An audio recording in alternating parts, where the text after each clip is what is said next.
புத்திசாலி மகள். போலா அப்படிங்கிறவன் ரொம்ப ஏழையாவும் அமைதியான குணமுடையவனாவும் இருந்தான். அவனுக்கு ஒரு சின்ன வயல் இருந்துச்சு, அவ்வளோதான். அதில் அவன் வேலை செஞ்சு அவங்க குடும்பத்தை பார்த்துக்கிட்டு இருந்தான். அவனுக்கு மகன் கிடையாது, ஆனால் மகனை விட நல்லா உழைக்கிற ரூபா அப்படிங்கிற பொண்ணு ஒருத்தி இருந்தா. அவ ரொம்ப திறமையானவளா இருந்தா. என்னம்மா இது, இங்க பாருமா, இந்த மாதிரியெல்லாம் நீ பையனை போல இருக்கிறது எனக்கு கொஞ்சம் கூட பிடிக்கல. ஜனங்க இதை பத்தி என்ன சொல்லுவாங்க? அப்பா, நான் உங்களுக்கு எப்பவுமே பொண்ணு தான், ஆனா வேலை செய்யறப்ப மட்டும் நான் பையனா இருக்கிறேன். ஜனங்க என்ன சொன்னா எனக்கு என்ன? கண்டிப்பா என்னைக்காவது ஒரு நாள் என்ன மகளா பெத்ததுக்கு நீங்க ரொம்ப சந்தோஷப்படுவீங்க பாருங்க. நான் உனக்கு எத்தனை தடவை சொல்லியிருப்பேன், என் பேச்சு கேட்கறதே இல்லை.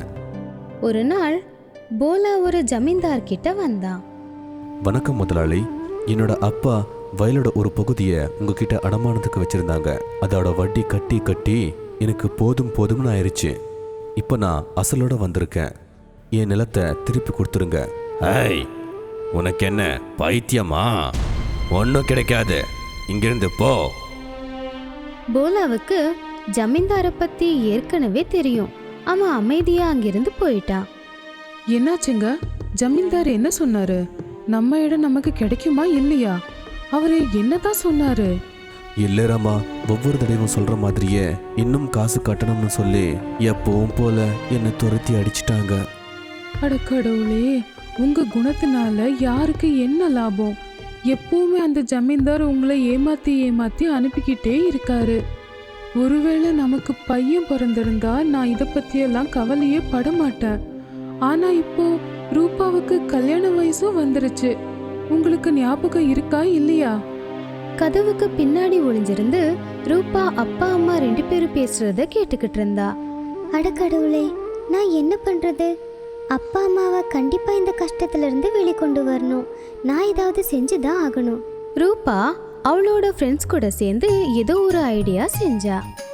ரூபாவுக்கு ஜமீன்தாரோட பொண்ணு உதவி செய்யறேன்னு சொன்னா. அதுக்கப்புறம் ஒருத்திய ஜமீன்தாரோட வீட்டில் கட்டி போட்டுட்டு வந்துட்டாங்க. ஜமீன்தாரோட பொண்ணுக்கு அப்பாவோட குணத்தை பார்த்து ரொம்ப கஷ்டமா இருந்துச்சு. அதனாலதான் அவ ரூபாவுக்கு உதவி செய்யறேன்னு சொன்னா. ரூபா வேஷத்தை மாத்தி பஞ்சாயத்து ஆளுங்களோட சேர்ந்து ஜமீன்தாரோட வீட்டுக்கு வந்தா. முழு பஞ்சாயத்தையே நான் கூட்டிட்டு வந்திருக்கேன். ஜமீன்தார் ஐயா, உங்களுக்கு வேலை கொடுக்க. ஆனா நீ யாரு? அப்புறம் பஞ்சாயத்து தலைவர, நீங்க எதுக்கு வந்திருக்கீங்க? இவ போலாவோட மக ராமா.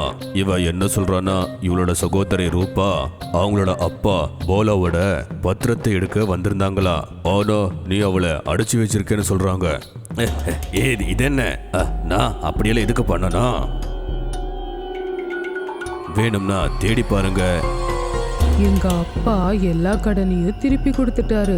ஆனாலும் இந்த ஜமீன்தாரு எங்க இடத்த கொடுக்க மாட்டேங்கிறாரு. அது பத்தாதுன்னு எங்க அக்காவையும் ஒளிச்சு வச்சிருக்காரு. இதெல்லாம் பொய்யே. இவன் யாருன்னு கூட எனக்கு தெரியவே தெரியாது.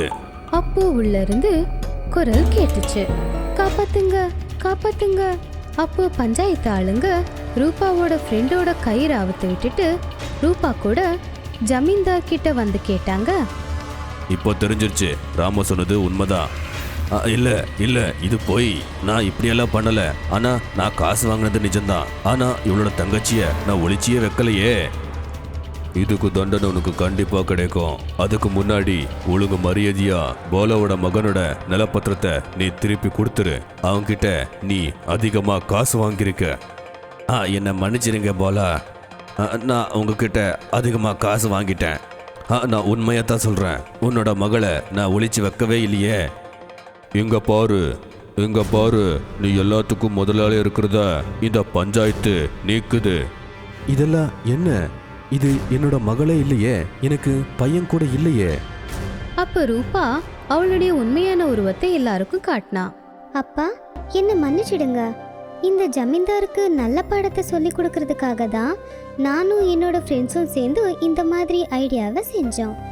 ஜமீன்தாரோட பொண்ணு தான் எங்களுக்கு உதவி செஞ்சாங்க. உண்மையாவா? நீங்க எல்லாருமே பசங்களோட ரொம்ப திறமைசாலி தான். ரூபா, உன்னை பார்த்து நான் பெருமைப்படுறேம்மா. இனிமே எனக்கு பையன் இல்லைங்கிற அந்த நினைவே வராதுமா. அங்கிருந்த பஞ்சாயத்து ஆளுங்க அப்புறம் எல்லாரும் ரூபாவை பாராட்டினாங்க. ரூபா, நீ அப்புறம் என்னோட பொண்ணு என் கண்ணுல குறுக்க இருக்கிற அந்த பேராசையை நீக்கிட்டீங்க. என்ன நீ மன்னிச்சிருமா. போலா, நீ சந்தோஷமா உன்னோட நிலத்துல விவசாயம் பண்ணுப்பா. இன்னைக்கு உன்னோட பொண்ணு உன்னோட பையனா மாறி உன்னோட நிலத்தை கொடுத்துட்டா. பையனா இருந்தா என்ன, பொண்ணா இருந்தா என்ன, யாராலையும் கண்டிப்பா சாதிக்க முடியும். If you enjoyed this story, please like and subscribe our channel and press the bell icon to get future updates. And don't forget to comment.